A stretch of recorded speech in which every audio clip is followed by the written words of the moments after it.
Bienvenidos a una nueva emisión de Aguafiestas para hablar un poco sobre la historia de género, pero vinculada a la historia argentina.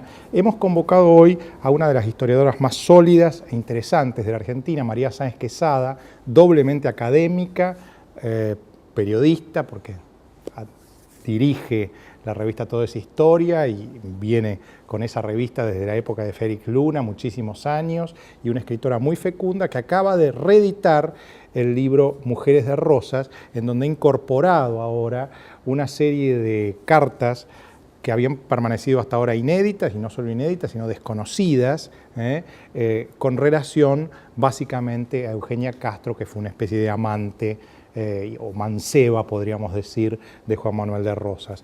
Pero más allá de eso, la Argentina hoy en día está gobernada por una mujer.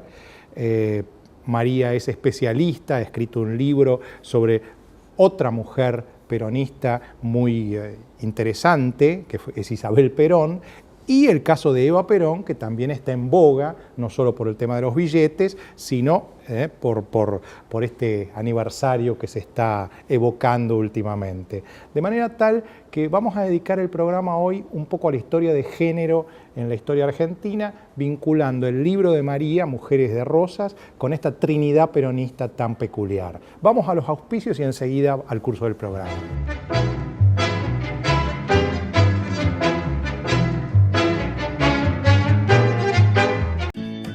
Créditos hipotecarios Ciudad Social del Banco Ciudad, para que puedas tener tu casa con un ingreso menor al que te piden los demás bancos. Llama al 0822-20400. Banco Ciudad, te quiere ver crecer. Una empresa joven en un mundo que avanza. Medanito, tenemos energía, somos energía. María, ¿cómo fue que tropezaste con esa documentación que incorporás en este libro, en esta reedición, mejor dicho, y cuál es la particularidad, el matiz relevante de esa documentación que se aporta en este libro? Lo que yo encontré en casa de Marcela Terrero, debo agradecerle a ella haber sido la depositaria histórica. La familia Terrero es una familia muy vinculada a Rosas y por esa razón los papeles quedaron allí.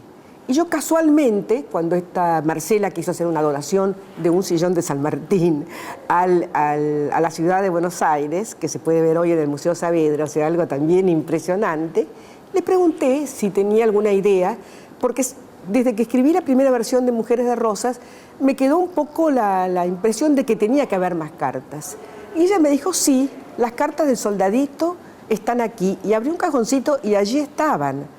Y eran las cartas enviadas por Eugenia Castro y por sus hijas, Angelita y Nicanora, a Rosas cuando éste estaba en el exilio, tratándole muy respetuosamente de señor, pero dando a conocer todo un trato de intimidad que mostraba la índole familiar de esto. Para contar un poco al público, Rosas tuvo con Eugenia Castro, que era una amante y manceba, decíamos, porque vivía dentro de la casa. Sí, era una concubina, una chica de familia, digamos, de una clase media, militar, su padre era militar, y lo dejó a Rosas de tutor de sus hijos, de Eugenia y Desde Vicente. Los 13 años estuvo ella viviendo. Ella trabajó primero como enfermera de Encarnación, la mujer de Rosas, que falleció poco después. Tuvo después una hija con un sobrino de Rosas, que fue muy bien educada y que tuvo un buen destino, Antuca. Y luego tuvo 6 hijos con Rosas. El último no lo conoció Rosas porque nació después de Caseros. Ella estaba embarazada y quedó muy, muy mal, muy choqueada por ese cambio tremendo de vivir cómodamente en Palermo, un poco oculta, pero de una relación aceptada por Manuelita, aceptada por la gente más directa que iba allí, a tener que prácticamente trabajar toda su vida y hasta, no digamos mendigar, pero trabajar desesperadamente. ¿Por qué no los reconoce después de la muerte de la mujer Rosas a estos niños? Porque yo creo que todo esto tenía que ver con que para reconocer es que realmente es un escalón más alto, ¿no es cierto? Es decir, si él hubiera tenido hijos con una mujer de su mismo ambiente social, sin casarse, quizás los hubiera reconocido. Sí, pero acá era realmente una diferencia social demasiado grande y había una herencia de por medio, que siempre es lo que tiene importancia en estos casos. Rosas era también como un señor feudal y es más o menos adecuado al pensamiento de su época o a la idiosincrasia de su época, no reconocer más que los hijos que son legítimos y que están en el matrimonio. En realidad es una cosa curiosa porque no sé si solo de su época, ¿no? Porque actualmente hay un futbolista muy famoso. Sabemos que Rosas era un católico fulminante, ¿no? El famoso caso de Camilo Gorman, era un católico fervoroso, ferviente. Y el futbolista al cual aludo, cuando en más de una oportunidad aparece en televisión con crucifijos enormes, invocando siempre a un innominado Barba, y cuando se trata de hacer diferencias entre hijos legítimos y naturales, también como Rosas lo ha hecho, ¿no? Sí, bueno, yo no sé si era tan católico Rosas, era formalmente católico, pero no era una persona de gran piedad ni nada por el estilo, ¿no? De modo que, y bueno, y también el era católico, famoso... pero no cristiano. Claro, sí. María, ¿y qué diferencia de edad había entre Rosas y Eugenia Castro? Y había por lo menos 30 años, si no más. O sea que cuando ella entra a los 13 años en la casa, Rosas rondaba los 40 y pico. 40 y pico, sí. Claro. ¿Y cuánto dura la relación entre Rosas y Eugenia? Dura desde el año, pongamos, si Encarnación muere en el 38, 39 al 52. Son entre 12 y 13 años. Esos son los años en donde hay una relación íntima entre ellos. Claro, y que además era conocida sobre todo por los unitarios, porque la mejor descripción de lo que pasaba en Palermo en esos años está en un folletito del Museo Mitre, donde un espía unitario cuenta exactamente quién es, cómo la apodan, a qué horas aparece, su reinado es a la noche, después de que Rosas termina sus trabajos, etcétera. En fin, toda la vida íntima de Palermo, este espía la conoce perfectamente y coincide con toda la documentación posterior. ¿Y él hacía mucha diferencia entre los hijos, aún después de la muerte de la mujer? Sí, yo creo que la diferencia era inclusive hasta en la forma mucho más suelta con que se educaban o se maleducaban los chicos naturales y la forma más rígida que había tenido con su hijo Juan, su hijo varón, con el que se llevaba muy mal, y con Manuelita, la cual tenía mimada, pero muy cuidada. Es decir, los hijos podían hasta burlarse de él, los azotaba un poco en broma, en serio, pero no era algo que le preocupara su educación. ¿Manuelita nunca se casó? Manuelita sí se casó, se casó en el exilio.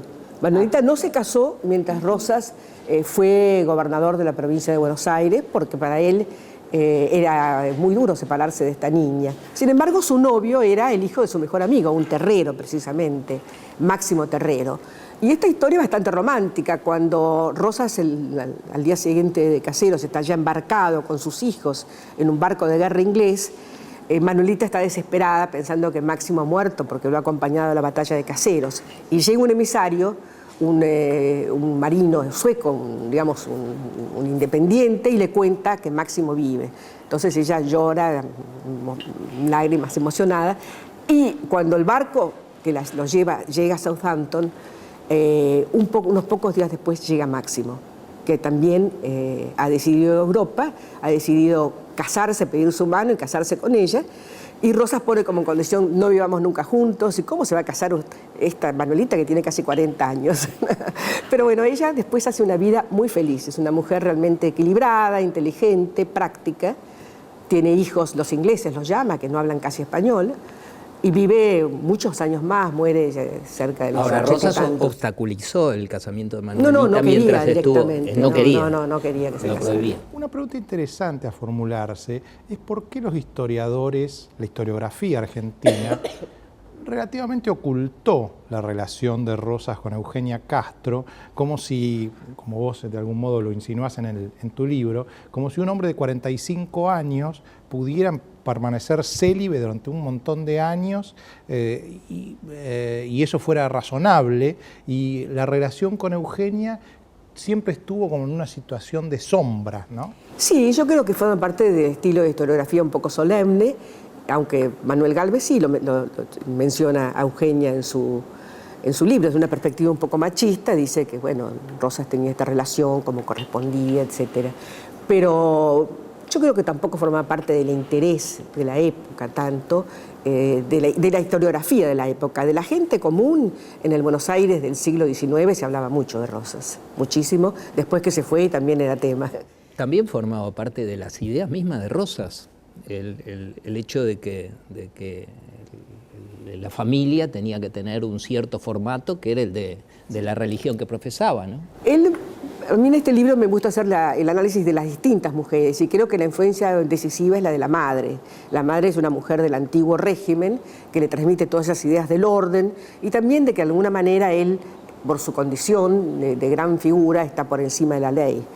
Y esta doña Agustina, mujer muy interesante, Agustina López de Osornio, está en la base de la formación de ese personaje con el cual obviamente va a chocar porque se pelean muchísimo, pero que él ama profundamente, siempre la recuerda en su vejez y recuerda los consejos que le daban, que era no te metas en política. Ya sabemos que las extrapolaciones en general son abusivas y algunos historiadores o algunos escritores que escriben de historia la hacen con cierta liviandad, pero no va a ser este el caso, sino que en realidad tendiendo un puente entre las mujeres de Rosas y la Trinidad peronista, me gustaría, María, que nos hablaras un poco de estas tres mujeres de Perón. En realidad, la primera, que fue su segunda mujer, Eva Perón, su tercera mujer, Isabel, que llega a ser presidenta de la Nación, y esta especie de hija putativa, un poco rebelde, y casi diríamos antiperonista, que es Cristina. Me gustaría que nos enfoques en esto, quiénes son, cuáles son sus similitudes, cuáles son sus diferencias. Yo creo que en el tema, cuando hablamos de Rosas, por ejemplo, estamos poniendo el antecedente de un matrimonio del poder, como fueron Rosas y Encarnación Ezcurra. Es decir, un matrimonio en el cual los roles se dividen, se compatibilizan y los dos tienen ese mismo objetivo y el prioritario es el poder. No son los hijos, la familia, sino esto. Y yo creo que en el matrimonio de Juan Perón y Eva Duarte hubo también ese aspecto del poder, de que ellos se enamoraron estando él ya en una situación muy importante, como el hombre emergente de la Revolución del 43, y Eva como una actriz que estaba también luchando y estaba llegando a lugares importantes después de una larga lucha.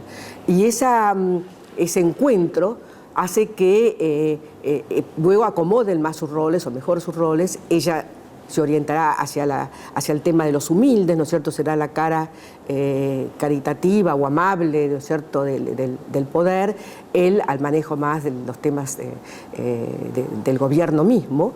Y cada uno va a ir, podríamos decir así, perfeccionando su estilo. Pero queda siempre la discusión si ella fue más importante que él, si ella tomaba las decisiones. Parecería que para este gobierno sí, porque la pone a ella antes que a él en el billete. Pero fíjate, sí, es cierto. Pero la otra cosa interesante es que últimamente un historiador italiano, Lori Sanatta, gran historiador, él en su libro sobre Eva, que es una investigación muy interesante porque está hecha sobre documentación nueva, él considera que Eva le dio una tonalidad, digamos, una ferocidad también al estilo del peronismo, que finalmente lo condicionó a Perón después que ella murió. De modo que esa intransigencia de Eva y ese amiguismo permanente de nombrar a su familia, etcétera. Esa apariencia de revolucionaria de Eva, ¿no? ¿En qué consiste? ¿En entregarle a los pobres plata que saca del Estado? Eso no es ninguna revolución. Bueno, eso es un poco el análisis de este historiador, es el tema de el entregar, digamos, la enorme gasto social que hizo la Fundación, pasaba siempre sin controles. Era como algo, como un beneficio, como un regalo. Y eso es algo bastante serio, más allá de la corrupción, ¿no? Claro, más allá de la corrupción, yo lo que está por apuntaba es, encima. ¿qué clase de revolución es esa? Un reformismo claro, ¿no? Yo creo que es una forma de beneficencia desde el Estado, donde el que está arriba hace los regalos y el otro tiene que asumir que son recibidos por él. No es muy diferente de las damas de beneficencia. No, es cambiar un poco. Pero no es organizar todo un sistema en forma estatal, ¿no es cierto?, en forma anónima, por lo cual uno no recibe nada de alguien en particular, sino que el Estado del país donde vos pertenecés. Rosas, Perón, Evita, el presidente Kirchner, su mujer, ¿son todos conservadores? Yo creo que tienen un aspecto bastante conservador en cuanto a que no van a modificar el régimen capitalista ni estos valores que estamos viendo de la beneficencia, etcétera. Tienen otros matices, son profundamente personalistas, son populistas, es decir, se apela siempre al discurso popular y se hacen también cosas populares y en beneficio de las mayorías, sino tampoco se podría explicar que Evita sea realmente un mito genuino, es decir, la gente tiene una buena memoria de Evita, salvo los que eran oposición en aquellos años, pero eso no se crea arbitrariamente, eso se dio, es decir, ese regalo de Evita, esa sonrisa, etcétera, eso creó todo lo que formó después el mito, sumado a la persecución tan absurda y lamentable que se hizo después del 55 de sus restos, todo eso contribuyó al mito. Ahora tienen un discurso de izquierda y son conservadores. Son muy conservadores. A mí me hace mucha gracia, sobre todo cuando se trata de poner a Rosas como una figura progresista o algo así, cuando es el jefe de los estancieros porteños, ¿no? En este caso además todo tenía muy claro. un doble discurso claro, porque él era federal en su discurso, pero era gravemente unitario, groseramente era de Buenos unitario. Aires, Claro, digamos, bueno, pero era un hombre sí. que pretendía que toda la nación tributase a la provincia de Buenos Aires, ¿no? Sí. Ahora, vos me hablás de las otras mujeres de Perón. Sí. Eva tiene una enorme personalidad, una enorme fuerza en su discurso, uno la escucha, realmente es una actriz de primera. Bueno, Isabel era una mujer muy modesta, intelectualmente, socialmente era más clase media, pero era al mismo tiempo una mujer independiente, a la cual le han caído todas, ¿no es cierto? Se la ha criticado profundamente, pero yo creo que era bastante valerosa porque se queda en una situación muy difícil, se va dando cuenta de que no sabe nada, como no sabe cómo arreglárselas, se apoya primero en López Rega, en los últimos meses se apoyará en Lorenzo Miguel, y realmente no cede ante el bombardeo, a la amenaza de bombardeo de un golpe aeronáutico, y dentro de todo se comporta con dignidad en la prisión. De modo que tiene sus aspectos luces y sombras, como todos, Isabel. El hecho de que ella haya sido elegida vicepresidenta, acompañando la fórmula a su marido, y que le haya votado esa cantidad enorme de gente, bueno, es un problema que habría que preguntar también al electorado argentino. ¿Es contra su voluntad? No, ella está muy contenta. Después va a advertir, por lo que me dijeron gente que la conocía, que fue un error de su parte meterse en algo tan complicado. ¿Y Cristina tiene luces y sombras o tiene solo sombras? Bueno, es muy difícil hablar de alguien que está en este momento gobernando, que todos los días tenemos enorme cantidad de material que ocupa esa tribuna permanentemente. Es muy difícil mantener cierta distancia frente a eso. Lo que uno ve en Cristina es una mujer con más preparación, que llega a la presidencia habiendo escalado, ¿no es cierto?, situaciones del Senado, en la provincia, es decir, que tiene mucha más experiencia, que tiene el enorme apoyo de su marido y que al perderlo también con mucho coraje afronta la situación, pero que quizás como Isabel y quizás como Eva está muy sola, es decir, y esa soledad es mala consejera. Bueno, pero no estaba previsto que estuviese sola, porque el otro día lo escuchaba decir a Giacobbe, el analista político, que ella nunca le creyó a su marido, hasta que lo hizo público, que ella iba a ser designada presidente, ¿no? Que él, cuando dijo eso de pingüina o pingüina, que lo dijo en el exterior, fue ella la primera sorprendida por el hecho, ¿no? Y entonces, evidentemente, hace poco dijo que ella no estaba preparada para que nunca se imaginaba que hubiese llegado a ser presidente. Ella lo dijo, ¿no? No es una cosa, eso lo dijo en la cadena oficial, no, en una confesión que no tenía por qué hacer. Está bien que ella no recibe preguntas de nadie, pero nadie le preguntó si estaba preparada. Ella lo dijo como una confesión que lo hizo por razones que uno no puede imaginar, ¿no? Pero digamos que alguien que ha estado en el círculo íntimo del poder de una presidencia entera, como la de Kirchner, y en el Senado, tiene preparación. ¿Podés, ya a esta altura de los acontecimientos, perfilar una idea de qué es el peronismo, teniendo en cuenta que han hecho cosas no solo distintas, sino casi contradictorias, ¿no? A mí me parece que hay una base común que es ese gran ese gran magma que es el peronismo como movimiento político donde todos pueden sumarse y no deben sacar los pies del plato, y que tiene mucho del viejo clientelismo de la época del Partido Autonomista Nacional, del roquismo, es decir, eso de controlar todas las situaciones provinciales, a lo cual se suma el control de los sindicatos, que va a ser tan importante. Y sobre eso no cambió en la época de Menem, ni ha cambiado en la de Kirchner. Después sí hay muchos matices, ¿no es cierto? No, los jóvenes de la cámpora no son tampoco lo que eran los jóvenes camporistas del 73, ni son la gente que se acercaba a Menem en los 90. Pero para mí, digamos, el punto de arranque del peronismo son esos primeros años del primer gobierno de Perón, donde hay realmente mucho para mirar y para aprender, incluso ahora. Si vemos a un ministro como Miranda, que es el superministro que tenía Perón para la economía, y tiene aspectos que tiene Moreno, tan criticado, ¿no es cierto?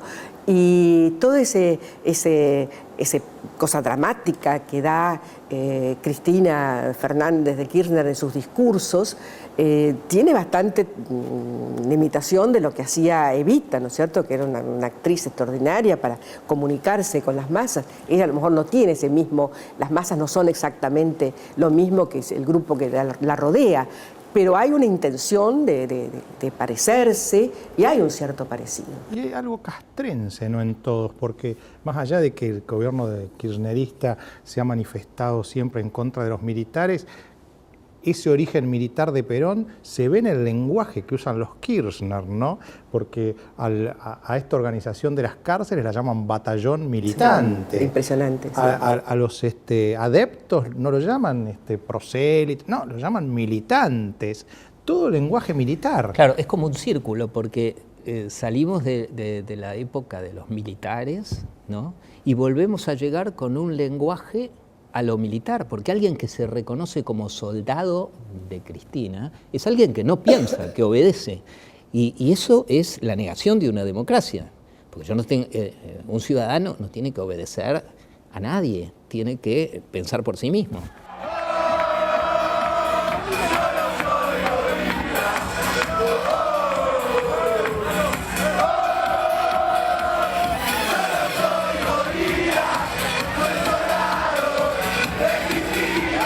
Sí, yo creo que lo que teníamos que reflexionar cuando se cumple el aniversario del 83, los 30 años, es qué hemos hecho con la democracia, qué hemos hecho con el diálogo, con el consenso que representa la democracia.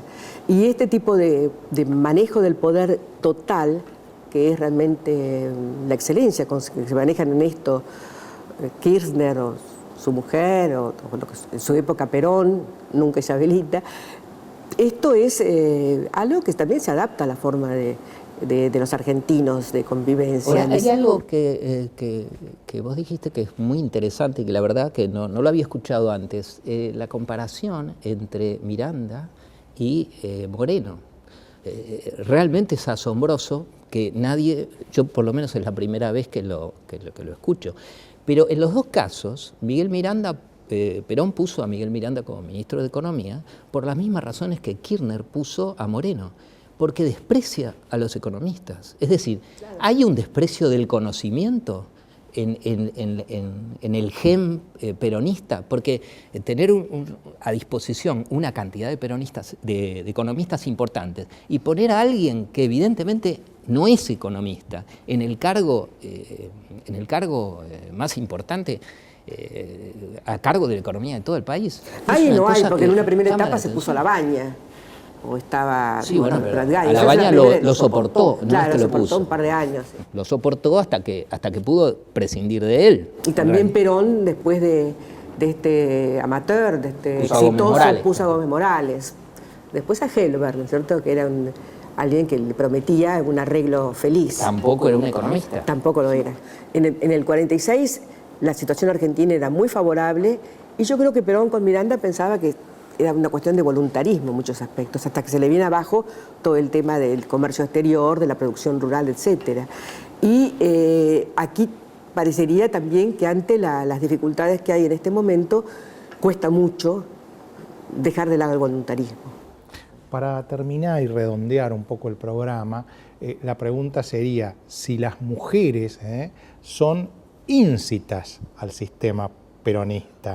¿Por qué aparece siempre? Porque, digamos, no pensamos en una mujer de un radical, por ejemplo, o en una mujer de un conservador como posible. Ahora hasta el gobernador de la provincia de Buenos Aires están midiendo a su mujer, ¿no? ¿Por qué siempre los peronistas Forma parte del modelo? Forma parte del modelo. Forma parte un poco de los personalismos, es decir, el tipo de personalismo donde la gran figura masculina no admite a su alrededor más que una figura femenina como acompañante, porque realmente el primer Perón, todo aquel que era destacado, como lo fue Bramuglia, como algunos otros, como Mercante, el gobernador de la provincia de Buenos Aires, todos eran alejados, o por Perón o por Eva. En cambio, la pareja podía subsistir.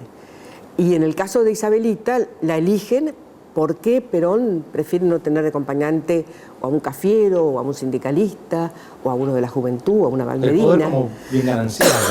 Piensa que se siente más seguro con ella.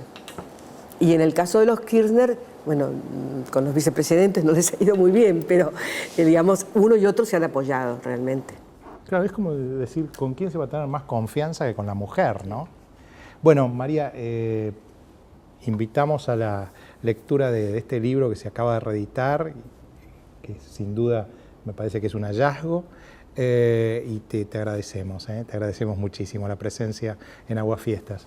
Hasta el próximo domingo.